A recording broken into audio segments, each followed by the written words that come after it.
Welcome to my new blog guys. आज चाहिँ असार 15 गते हामी चाहिँ क्याम्पामा प्लेट ल्याउन आएको थियौँ गाइज। यहाँ चाहिँ मान्छेहरू हिँड्छन् अनि हामी चाहिँ मुख धुँदैछौँ। हामी भन्नाले नि म चाहिँ अघि नै उठेर धोइसकेँ अनि बिहानै उठिसकेर राजाहरू नउठेर राजाहरूलाई उठाएर अहिले चाहिँ क्याम्पामा आएको छौँ। अनि मान्छे कोही नभएकोले घरतिर फर्किन लाग्यौँ गाइज। लगाएछ हामी चाहिँ घर आइसकेर यता बोईको घर आएर आलु सन्दैछौँ है गाइज।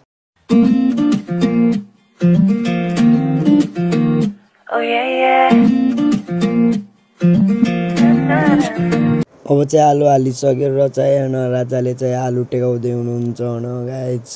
यता चाहिँ हाम्रो घनश्याम राजा र अर्को चाहिँ हाम्रो सानो बाबु हो है, अभिषेक भाइ हो गाइज। हामी चाहिँ अनि अब एकछिन म आलु सालु गरेर भ्याएर प्याज काट्ला छौँ होइन। मायाले हेरन कान्छी बाटो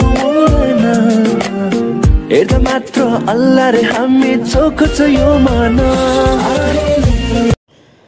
लगाएछ होइन। हामी चाहिँ अब प्याज स्याज एकछिनमा काटी भ्याएर आउन गाइज। एकछिन पछि प्याज स्याज काटेर रेडी पखाली सक्ने बेला केटीहरू आउँछन् होइन गाइज।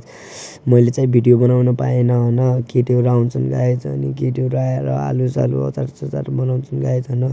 अनि त्यसपछि हामी चाहिँ 9:55 स्कुलतिर लाग्यौँ होइन गाइज। अनि अब अरू भिडियो चाहिँ स्कुलमा गइसकेपछि है गाइज, खानपिन बेला। 2 hours later.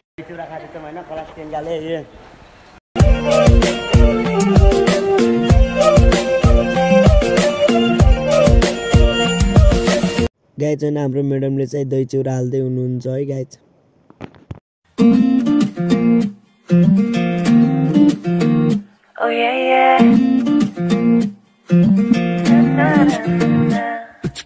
लगाएछ होइन। म चाहिँ अब खाना लागेको होइन। अब हामी चाहिँ यो खाएर गाइज होइन, अब हामी चाहिँ डान्स गर्नतिर लाग्छौँ है गाइज। अब एकछिन म डान्स पनि हेर्नु होला है गाइज। ल अब डान्स हेर्नुहोस्। अभी मजा आएगा ना भिडो।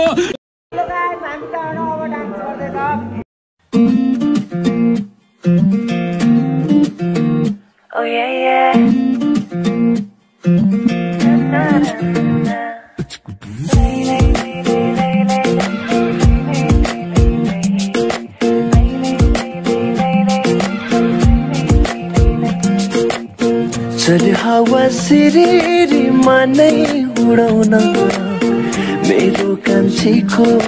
ल है गाइज, आजको दिन यसरी रमाइलो हुँदै बित्यो है गाइज।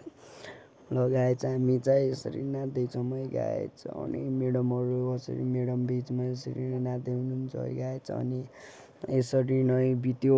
अनि हामी चाहिँ भाँडासाँडा माझेर अनि स्कुल 4 बजिसकेपछि स्कुल छुट्टी भएर हामी चाहिँ घरतिर लाग्यो है गाइज। लु गाइज आजको लागि यति नै है गाइज। लु बाई बाई।